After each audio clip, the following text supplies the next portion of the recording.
Good evening सभी को।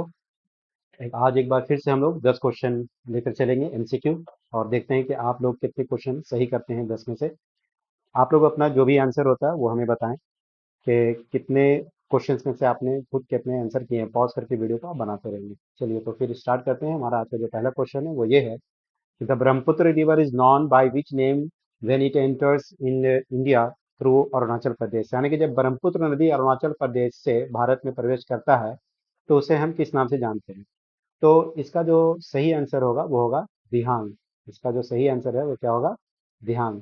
अब देखिए, ब्रह्मपुत्र नदी से बहुत सारे क्वेश्चन हैं। जैसे पहला क्वेश्चन ये होता है कि ब्रह्मपुत्र रिवर जो है उसका ओरिजिन किस ग्लेशियर से होता है।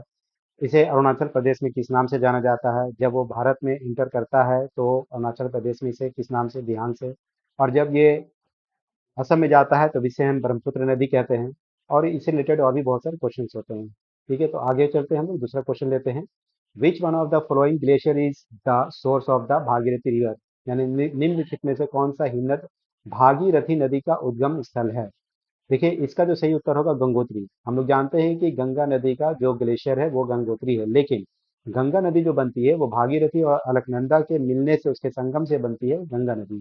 तो इसलिए इसका जो भागीरथी है, ये आपका भागीरथी का कोई और ग्लेशियर नहीं होगा बल्कि गंगोत्री ग्लेशियर ही इसका सही जवाब होगा। अगला प्रश्न है कि निम्नलिखित में से किसे भारत के सकल घरेलू उत्पाद यानी जीडीपी में गणना में शामिल किया जाता है। यानी जो हमारा जीडीपी होता है तो उसमें हम इन चार में से क्या शामिल करेंगे कि वो हमारा जीडीपी कहलाएगा।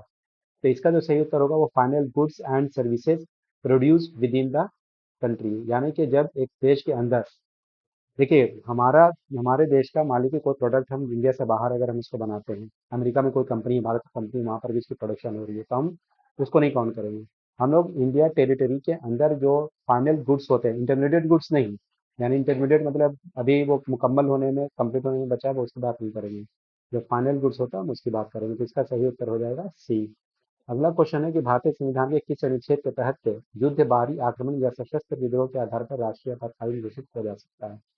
तो देखिए, जो इमरजेंसी, नेशनल इमरजेंसी जो होता है उसका जो कंडीशन है वो ये है कि बाहरी युद्ध है ना, या आक्रमण के होने पर जो है हम क्या लगाएंगे। जो बाहरी युद्ध होता है, बाहरी आक्रमण या सशस्त्र विद्रोह होने के बाद जो आर्टिकल लगेगा वो आर्टिकल 352 लगेगा। 356 जो होता है वो स्टेट इमरजेंसी लगाते हैं गवर्नर के रिकमेंडेशन के ऊपर। तो ये हो गया। और तीन आर्टिकल 360 हम लोग फाइनेंशियल इमरजेंसी लगाते हैं। अगला प्रश्न है क्वेश्चन नंबर 5 के during a national emergency which fundamental rights can not be suspended even bye a president order. यानी कि राष्ट्रीय आपातकालीन लगता है तो कई आर्टिकल जो फंडामेंटल राइट्स होता है उसको हम रिजेक्ट कर देते हैं, यानी कि सस्पेंड करते हैं। रिजेक्ट नहीं बोलेंगे, सस्पेंड, क्योंकि टर्मिनोलॉजी का भी सही इस्तेमाल करना होगा आपको।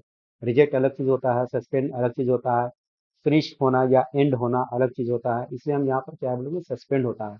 तो जब भी नेशनल इमरजेंसी जब लगेगा तो आपका जो फंडामेंटल राइट्स होता है उसको सस्पेंड किया जाता है। लेकिन क्या फंडामेंटल राइट्स के सभी राइट्स को सस्पेंड किया जाएगा? तो बोलेंगे नहीं।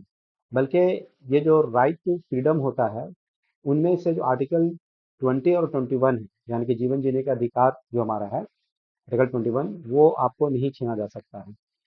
बाकी जो राइट टू इक्वलिटी है या और भी जो फंडामेंटल राइट्स होते हैं उसको सस्पेंड किया जाएगा।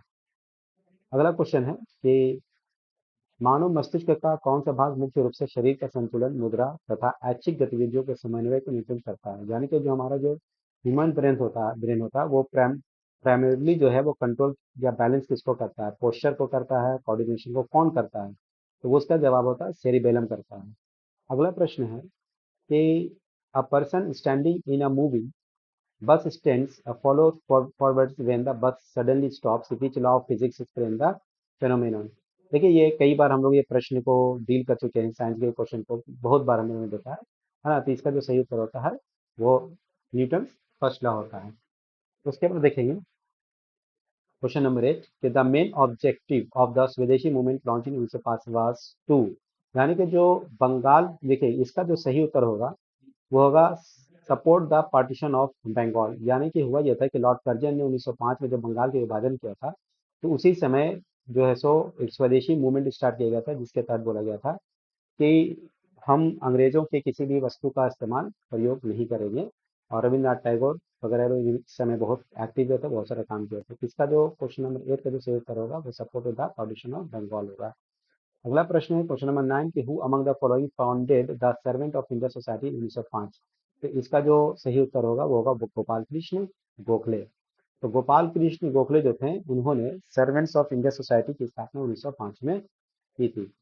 अगला प्रश्न है क्वेश्चन नंबर 10 के क्वाड समूह में निम्नलिखित में से किन चार देशों को शामिल किया गया है।